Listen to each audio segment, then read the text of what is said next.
2 year time table पे हम discussion करने जा रहे हैं। Wonderful, keep it up. तो सबसे पहले जब हम कोई स्टडी करते हैं यूपीएससी की, तो हमें 4 पार्ट में स्टडी करनी होती है। ये ध्यान रखिएगा, ये आपको मैं नई रिसर्च बता रहा हूं, 4 पार्ट की स्टडी हमें करनी होती है। पहला पार्ट होता है जिसको हम लोग स्टैटिक कहते हैं, स्टैटिक जिसे हम लोग आप सब्जेक्ट का डोमेन कहते हैं। दूसरा जो होता है वो स्टैटोडायनेमिक होता है, यानी सब्जेक्ट के साथ कुछ डायनेमिक पार्ट, कोई रिपोर्ट्स आ गई हैं, कुछ नया आया है, कुछ गवर्नमेंट के आंकड़े आए हैं, तो इसको स्टैटोडायनेमिक कहते हैं। This is known as statodynamic. कुछ अभी हाल में चर्चा में चला, कोई ज्योग्राफी में रिपोर्ट आई, इसको जो है सब्जेक्ट के साथ जोड़ दिया।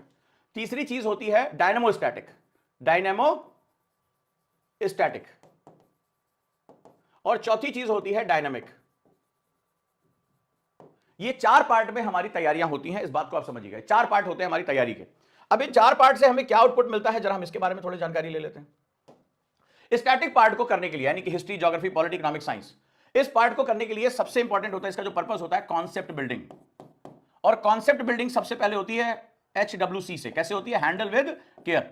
जब हम छोटे छोटे टुकड़ों में तोड़कर उन कॉन्सेप्ट को समझते हैं कि ये क्या होता है, कैसे काम करता है, ये क्या होता है, कैसे काम करता है।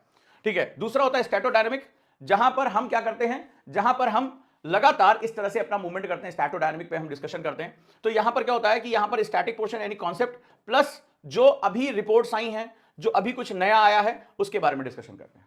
फिर होता है डायनेमिक स्टैटिक, यानी अब जब ये हमारा पोर्शन स्ट्रांग हो जाता है, या तो आप खुद करते हैं या टीचर स्ट्रांग कराता है, तो हम जब न्यूज़पेपर या रिपोर्ट्स को हम बेस बना लेते हैं, और न्यूज़पेपर जब हमें हैंडल विद केयर का मालिक बन जाते हैं, करंट में क्या हो रहा है हमें थोड़ा पता चलने लगता है, तो हम क्या करते हैं, न्यूज़पेपर से सब्जेक्ट को लिंक करते हैं। जैसे आज सुबह जब मेरी क्लास हुई, सिलेक्शन वाली क्लास, तो एक न्यूज आई थी कि बायलैटरल जो है इन्वेस्टमेंट ट्रीटीज जो है वो साइन कर रहा है भारत और इकोनॉमिक्स, तो वहां से रिलेटेड जितनी भी खबरें थी, क्या होता है यूनाइटेड नेशन क्या करता है, कौन से क्लॉज हैं, क्या है, फलाना ठिकाना है, वो सब मैंने एक साथ पढ़ा दिया। यानी मैंने न्यूज़पेपर को उठाया और सब्जेक्ट कवर करा दिया, इकोनॉमिक्स के, आईआर के जो डेप्थ के कॉन्सेप्ट है वहां पे कवर करा दिया। तो यहां से न्यूज़पेपर से सब्जेक्ट में जाना होता है, और ये एक्चुअली में हार्ट ऑफ यूपीएससी है। ये हार्ट ऑफ यूपीएससी है। आज मैंने 11 टॉपिक कवर कराया, 11 के 11 लोगों ने कहा कि सर ये एग्जाम में आया हुआ है, ये 2023 में आया, 22 में आया है। तो मैंने वो पीवाईक्यू सॉल्व नहीं कराया, मैंने बताया कि क्वेश्चन यूपीएससी सबसे ज्यादा यहां बनाता है। और डायनामिक का मतलब होता है, जैसे अभी मैंने बताया सुनीता विलियम्स, किस कंपनी ने, किस कंपनी का रॉकेट था, स्पेस एक्स का, कौन लेकर, एलन मस्क की कंपनी है, कौन कौन से 2 यात्री थे, सुनीता विलियम के साथ दूसरा कौन था। तो ये सारी चीजें जो है वो क्या हुआ, डायनामिक, यानी कि जो चर्चा में चल रहा है। प्रधानमंत्री की भी यात्रा क्या हुई, हाल में संधियां क्या हुई, समझौते क्या हुए, जो आज का अखबार विद आरएफआर जो मैं कराता हूं उसके साथ ये चीज कवर हो जाती है, राइट। तो ये जो 4 चीज है, इसको हम लोग डायरेक्टली स्टेट करंट बोलते हैं, इसको हम लोग, इसी को हम लोग करंट बोलते हैं। ये 4 चीजों की तैयारी करनी होती है, याद रखिएगा, लिख लीजिए इसको। अगर ये 4 डायमेंशन कवर नहीं है तो आप यूपीएससी में सर्वाइव नहीं कर पाओगे। ये ना 1 ईयर ना 2 ईयर। जो आप पूछते हो एनसीईआरटी कहां पढ़ें, अब एनसीईआरटी हमारे लिए बहुत इंपॉर्टेंट है। तो एनसीईआरटी हमें कहां पढ़ना, जरा इस पे हम थोड़ी चर्चा कर लेते हैं। तो एनसीईआरटी हमें पढ़ना होता है हैंडल विद केयर के लिए और कॉन्सेप्ट बिल्डिंग के लिए। तो अब जो मैंने अपना जो सेगमेंट बनाया हुआ है, बहुत इंपॉर्टेंट सेगमेंट है, बड़े ध्यान से सुनना इसे। तो ये जो 4 पार्ट में तैयारी होती है, स्टैटिक, स्टैटोडायनेमिक, डायनेमोस्टैटिक और डायनामिक, ये 4 जब चीज कवर होती तब जाकर यूपीएससी आप क्वालिफाई कर पाते हैं, क्वालिफाई आप सिलेबस समझ पाते हैं। शायद आप तक आपको किसी ने आज से बनाया होगा कि प्री तैयार करना है, मेंस तैयार करना है, आपसे कई लोगों ने कहा होगा, यस या नो मुझे कमेंट करके बताएं। लेकिन किसी ने नहीं बताया होगा कि प्री और मेंस से ज्यादा जरूरी होता है स्टैटिक, स्टैटोडायनेमिक, डायनेमोस्टैटिक और डायनामिक। आप यूपीएससी का 10 साल का पेपर उठा के देखें, आपको पूरा पेपर इन्हीं 4 पार्ट के अंदर दिखाई पड़ेगा, चाहे आप प्री उठा ले चाहे मेंस उठा ले। ये पुरानी बातें हुआ करती थी जब 2 लाख 2.5 लाख लोग एग्जाम दिया करते थे, तब जब है कि भैया प्री पढ़ लो, मेंस पढ़ लो, ऐसे कर लो, 3-4 साल में एग्जाम निकल जाएगा। मेरा स्टूडेंट जो है फर्स्ट अटेम्प्ट में, सेकंड अटेम्प्ट में यूपीएससी क्रैक करना चाहता है, मैं जल्दी उसे भेजना चाहता हूं, मेरा पर्पस बहुत क्लियर है, तो मेरा रास्ता अलग होगा, मेरा रास्ता अलग होगा। फिर मैं एलन मस्क का यहां नाम लूंगा कि आज से पहले जब रॉकेट छोड़े जाते थे तो वो फटके वो अपना समुद्र में गिर जाते थे।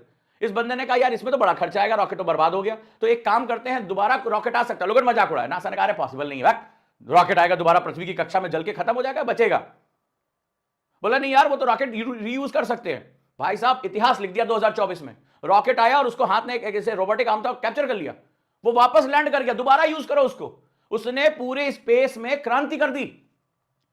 इतना कॉस्टली मिशन होता था कि एक बार रॉकेट छोड़ने के बाद दूसरा पसीना आ जाता था कि क्या यार रॉकेट छोड़े, बंदे ने कॉस्ट ही कम कर दी, सिर्फ एक दिमाग लगा लिया। तो जो चीज लग रहा था, नासा ने कहा ये पॉसिबल नहीं है, यूरोपियन एजेंसी ने कहा पॉसिबल नहीं है, बोला अच्छा रुको, अगर सोचा है तो पॉसिबल होगा। तो भाई सीधा सा फंडा है कि आप कहें सर यूपीएससी बहुत कठिन है, होगा भाई, यूपीएससी में बहुत साल लगते हैं। मेरा तरीका है कम से कम अटेम्प्ट में सेलेक्ट होना है, कम से कम टाइम में, लेकिन तरीके बदलने पड़ेंगे। तो जो दूसरे ने नहीं सोचा वो उसने एलन मस्क ने सोच लिया और क्या किया, रिकैप्चरिंग कर ली रॉकेट की। आप लोगों ने वो वीडियो देखा होगा, पूरी दुनिया में चर्चा, इतिहास लिख दिया उसने। अब स्पेस जो मिशन माना जा रहा है आने वाले टाइम में बहुत सस्ते हो जाएंगे क्योंकि रॉकेट्स को बार बार यूज किया जाएगा। तो अगर इतिहास लिखना है तो आपको ये मेथड डेवलप करने पड़ेंगे। अब देखो, अगर मैं 2 साल का टाइम टेबल मैं बनाता हूं, तो मैंने लिखा 2 साल, अब इसको लिख लो 2 ईयर्स, 1 ईयर प्लस 1 ईयर, ठीक है, 1 ईयर प्लस 1 ईयर। तो अब मुझे ये 4 चीजें कवर करनी है। तो मेरे लिए 1 ईयर 2 ईयर मतलब क्या हुआ, 720 दिन, 720 डेज के आसपास मेरा निकला। इसमें से 52 दिन मेरे संडे निकल गए, 52 प्लस 52, 52 प्लस 52, 100 मान लिया। तो यानी मेरे पास लमसम जो टाइम बचा वो 600 डेज बचा। अगर आप इसमें छुट्टियां भी कैलकुलेट कर लो, देखते जाना, ठीक है। तो इसमें मुझे जो लमसम जो मुझे टाइम मिल रहा है वो 620 डेज के आसपास मिल रहा है। 20 दिन मैंने मान लिया कि छुट्टियां, होली, दिवाली, बीमारी, तो मेरे पास लमसम जो टाइम मिल रहा है वो 600 डेज मिल रहा है। प्लानिंग इस तरह से की जाती है। अब 2 साल की प्लानिंग में मैं अगर मैं कहूंगा अरे 600 दिन बाद एग्जाम है, 2 साल बाद एग्जाम है, जैसे कई लोगों ने कहा, मैंने क्वेश्चन पूछा कि भैया कब एग्जाम दे रहे हो, तो किसी ने कहा सर 2027, 2000, अभी तो बहुत टाइम है सर, अभी तो आराम से सोएंगे, मूवीज देखेंगे, दिल विल टूटेगा। कई लोगों ने कहा सर जब तक दिल नहीं टूटेगा आईएएस नहीं बनेंगे। तो पहले वो दिल लगा रहे, टूटने तो बात की बात है, तब वो इंतकाम लेंगे। तो कई लोग तो इसी में बिजी हैं। तो चलिए भाई, अब जिसका दूसरा काम कर लेते हैं। हमें क्या करना है, यहां पे 600 डेज को 300 प्लस 300 में डिवाइड कर देना है। 300 प्लस 300 डेज में डिवाइड कर देना है। अब यहां तक लिख लिया। अब 300 डेज में हमें फर्स्ट जो 300 डेज है, वो 300 डेज में हमें करना क्या है, सबसे इंपॉर्टेंट है एनसीईआरटी। अगर आप 2027 में, 2028 में एग्जाम दे रहे हैं, बहुत सिंपल सा बता दे रहा हूं, कोई फेल करने वाला नहीं है इस मेथड को अपनाने के बाद। लेकिन एनसीईआरटी पढ़ने के 2 तरीके हैं, BTL, between the line notes होंगे, एलडब्ल्यूएमआई, और पढ़ने का तरीका होगा एसडब्ल्यूसी। एनसीईआरटी में 3 बातें होनी चाहिए। और अब चौथी चीज है आरएफआर, कि जब तक क्वेश्चन नहीं लगाओगे तब तक आप उसके मालिक नहीं बनोगे। और हमें एनसीईआरटी पढ़ना है उसका मालिक बनने के लिए, कि मैंने जो पढ़ा वो मुझे याद होना चाहिए। ये 300 दिन का फर्स्ट पार्ट रहा। इसके साथ साथ तुम्हारा स्टैटोडायनेमिक, डायनेमिक, और ये जो साल होता है वो बेसिकली पर्सनालिटी डेवलपमेंट का साल होता है। मेडिटेशन, स्पीकिंग स्किल, क्योंकि सेकंड ईयर में लोड बहुत बढ़ेगा। 300 दिन में तुम्हें वापस 600 दिन का काम करना पड़ेगा। ये जो 300 दिन जा रहे हैं इसको भी पढ़ना पड़ेगा, अगले 300 दिन का पढ़ाई करनी पड़ेगी, राइट। अब जो मैं आपको बताने जा रहा हूं वो बहुत महत्वपूर्ण है, बहुत ही ज्यादा इंपॉर्टेंट है। तो ये एनसीईआरटी, बीटीएल, एलडब्ल्यू में एसडब्ल्यूसी और RFR, between the line, less word more information, handle with care and reverse forward reverse method. ये 4 तरीके से जब आप एनसीईआरटी पढ़ते हो तब एनसीईआरटी के आप मास्टर बनते हो, तब एनसीईआरटी आपकी समझ में आती है कि क्या है। इसके साथ साथ आपको न्यूज़पेपर पढ़ने की आदत होनी चाहिए, राइट। इसके साथ साथ पर्सनालिटी डेवलपमेंट, कि आप मेडिटेशन कैसे करते हैं, देर तक आप एंजाइटी को कैसे कंट्रोल करके रखते हैं, आप आंसर राइटिंग कैसे करते हैं। और इन सभी के साथ आपको चाहिए एक मेंटर, क्योंकि शुरुआती दौर में जब हम कोई जर्नी स्टार्ट करते हैं तो आपको ये बात पता होगी, हमें डर बहुत लगता है, मैं सही कर रहा हूं, गलत कर रहा हूं, डिस्ट्रैक्शंस बहुत होते हैं। तो क्या होता है, एक मेंटर का होना बहुत जरूरी है, जो आपको गाइड करे, आंसर कैसे लिख रहे हो, क्वेश्चन कैसे सॉल्व कर रहे हो, आपसे बात करे, आपको बताए ये करना है, ये नहीं करना है, ऐसे होना है, ऐसे नहीं होना है। तो ये मेंटर आपके लिए बहुत जरूरी है। मेडिटेशन से लेकर डेली टारगेट तक, डेली क्वेश्चन से लेकर आंसर राइटिंग तक, रिवीजन तक, सब कुछ लेकर आ रहा हूं मैं, आपका गाइड हो जाऊं सुपर मेंटरशिप में। एक ऐसी चीज जो 1 to 1 आपको लेकर चलेगी यूपीएससी की तरफ।